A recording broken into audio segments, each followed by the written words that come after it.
My name is Cindy.Wylie with Cetera Investors, and I'm excited to introduce Heidi Risser with the law office of Heidi S. Risser. She believes that collaborative law methods or mediation can be used in most cases to avoid litigation. She helps find good solutions for families wrestling with the issues surrounding separation, division of assets, custody, child support, and divorce.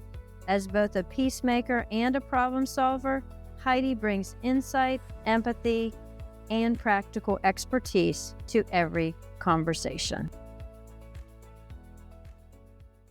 Heidi, it's so great that you're here. I have some burning questions, and one of them I have been wanting to ask for a while now, because as a financial advisor, I have lots of clients and clients that are going through divorce. And a client typically will come to the financial advisor first and say, okay, what's my financial situation before I go into this divorce? And I always tell them about they need to consider the collaborative divorce process. And they'll go find an attorney on their own, and they may find an attorney, and the attorney tells them, well, we're going to be able to work collaboratively. I mean, we don't want this to go to court either, so we're going to work so it's a collaborative type of process. But I know that's not really the same thing. So I want to talk a little bit about the collaborative divorce process and how that's actually different. So, and I've also had a situation where another client said, I didn't go the collaborative because do I really need to sign the collaborative agreement? I didn't want to sign the agreement. So can you talk about some of those things to help us understand? So sure, because I've been doing this for 20 years, and a lot of lawyers will say, oh, I'll work collaboratively with you, but I'm not signing that agreement. What they really mean is two things. Number one, they don't want to lose the client if they fail to settle the case. And that's what happens is the collaborative agreement keeps the lawyers honest because it's not a free discovery tool. So we're going to get all the documents and all the things that I would otherwise spend I would spend time and money and subpoenas and depositions with certain civil litigation rules. I would have to kind of struggle through the discovery process, and I can just get all that for free and collaborative, and then I can just go sue you. And so that's what a lawyer doesn't want to lose the client, because they're pretty much going to go to court anyway. They just want a freebie on the discovery process. And then they may have something that they don't want to give in the collaborative.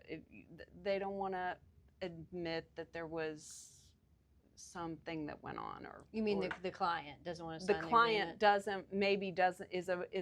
is scared of the discovery process, and and because they have to be fully transparent. Okay.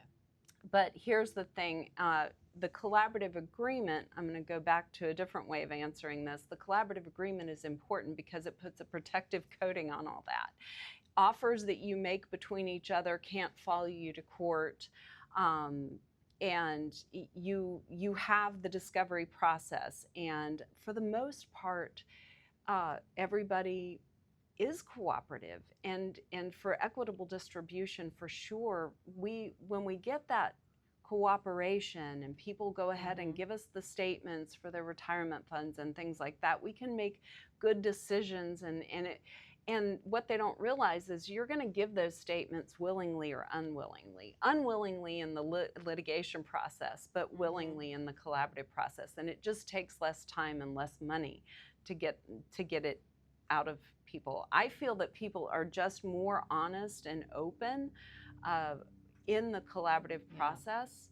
A lot of people are scared. Well, I've cheated, and I'm gonna have to admit that, and if it goes there, but the chances are they already know that anyway. They've got some reason to believe that you cheated because of texts or emails or whatever, but we usually don't spend our time in that space. The collaborative process tends to work more on solutions. So while that's a very emotional issue, it doesn't lead to a lot of solutions usually. So it may come out, but A, they probably already knew it anyway, and B, we don't really camp out there in the collaborative process. And that might be where a divorce coach that's on the team could help them kind of get past that so they can make the decisions, the solutions, so they can work on those solutions of, the division of assets and all the other things. The pain that adultery brings to a relationship and brings to a divorce situation can better be handled with a divorce coach, because that's really more between the therapist and a divorce coach. Handle those emotions. So the collaborative process is really more about making good decisions so that your family can move forward more healthfully, emotionally healthfully, financially healthfully. Yeah. And the other reason the collaborative agreement is important is because it takes away that gotcha atmosphere, because part of the collaborative process is you're not capitalizing on any inadvertent mistakes by the other side. If there's a typo, you just point it out and let's get rid of it, or just that gotcha environment is not supposed to be a part of the collaborative process, and in my experience, it isn't. Yeah, it's not contentious environment. It's a little. I mean, there might be times it's contentious, but it can be emotional.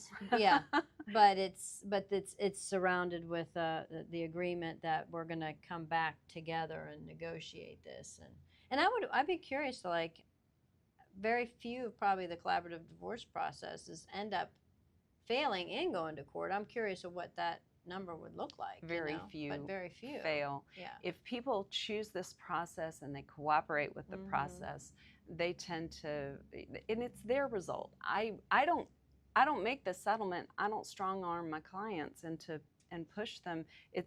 They decide what they can live with, and they make the decision mutually, and they move on. Yeah, that's great.